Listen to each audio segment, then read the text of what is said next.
I know you're all entrepreneurs, and I know that that means you have a short attention span, because I know I do. And no, it's not because you're lazy or because you don't want to have a good attention span. It's because your brain is like a cog of ideas and it just won't shut up.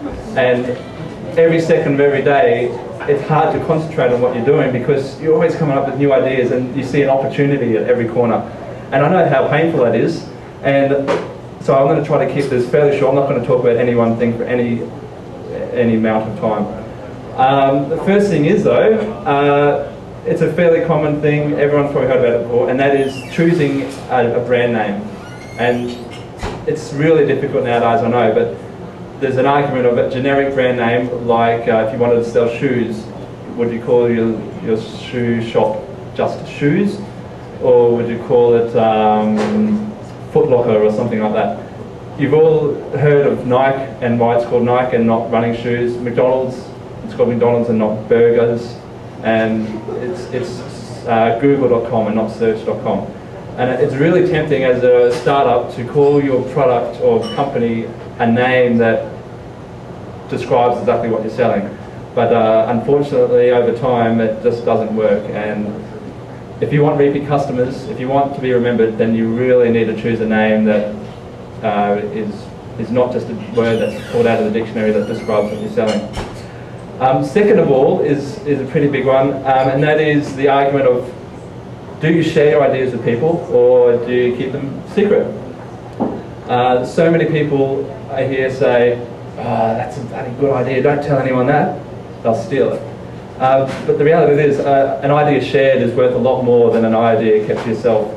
There's so much you can learn from other people and get advice from others. It really is important to share your ideas, your business ideas, and little tips and tricks that you've learned along the way. The reason it's not a threat most of the time is because those that need to steal your idea generally don't have the ability to make it happen. Those that do have the ability to make it happen don't need to steal your idea because they're already working on all sorts of other things and they have their own ideas to work on. Has everyone here got their business or plan on having a good web presence for their business? I see everyone's nodding their heads. That's really important. I'm not even going to start to go into why that's so important nowadays. The hardest thing that people struggle with is getting people to link to you, which is, most of you will know, is one of the most important things to get. I found out really early that the easiest way to do that was to phone up companies and build real relationships with them. And don't just send an email going, hey, link to my website please. Just phone them up, build a rapport, and get real links, a real spot of knowledge with them, not just on some link page on your site. Phone them up and get real big relations. How many is that so far? That's 3, I think. That's 3. That's 3 things, Dave. What are we up to? Innovative stuff. Ah, great. Okay. A lot of business owners, when you take the step of employing staff, or a lot of the innovation stays with the person that started the company because they trust themselves and they've trusted what they do to get that far at that point. It is really important, I found, to let all staff in your company to help innovate where your company goes. I've had a mum of 7. She's a customer service. She's friendly as hell. She does an incredible job. Every week at every meeting, she comes up with a brilliant idea to improve the company in some way, whether it be profitability, whether it be customer service, or the product that we're selling. So put a lot of faith in your staff and let them innovate for you as well, because yeah, everyone has fantastic ideas when they're asked. Number 5, I think we're up to. Yeah, okay. This one is probably the most important for me. As entrepreneurs, it's something that you probably struggle with constantly and will struggle with forever. I know I'm always struggling with it. And that is choosing a niche to be the best at and harnessing all your ideas into that one bigger idea, instead of coming up with all sorts of ideas for different products.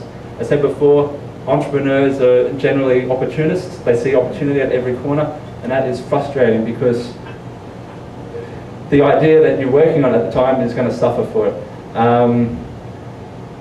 The worst enemy of a great idea is a different great idea. and I used to struggle my whole life with that and never got anywhere until I really believed that, and I thought, actually, that's what my biggest problem has been. I'm going to make sure that every idea I come up with is going to contribute to achieving this one bigger goal. And if I didn't do that, then yeah, definitely wouldn't have been anywhere. I'd still be living at my parents' bedroom at 30, trying to scheme up some new idea. So yeah, please, if your idea, you're going to get ideas all the time. If it doesn't help you with your biggest idea, then just say, no, shut that off for a while, come up with new ideas to help with this one big goal. The last one is what we're all doing here tonight, and that is, we're at a networking event for entrepreneurs, and Ned touched on it already. The idea is here to share knowledge, build up business relationships with other people, get ideas from them and share your ideas to get feedback on it. Without that, I wouldn't have been able to do half the things that our company has done, because we needed the connections that we made from networking events similar to this. I encourage you to just go up to random groups of people and start introducing yourselves. Don't get stuck talking to your friends. I know that's tempting, but generally we're here to meet new people, and you can then continue those relationships outside of the networking event as well. It's okay to be promiscuous at networking events. So I want to just go up to some people now and ask them why they're here. So, hello, what's your name? Richard Mulligan. Richard Mulligan. Why are you here tonight? I just want to meet some new people and broaden my horizons a little bit. Do you have any ideas that you're working on at the moment? I work in the property industry, so yep. yeah, always ideas, but they're pretty focused around my central sort of theme of business. Yep, okay. Great. Is there anyone else here in property? We got people you need to go talk to later on. And someone behind us as well. Fantastic. Hello. What's your name? G'day, Walter. Hey Walter, how's it going? Good. I'm in IT, so networking is really a bit outside of what I usually do. But as it is if you know any IT gigs.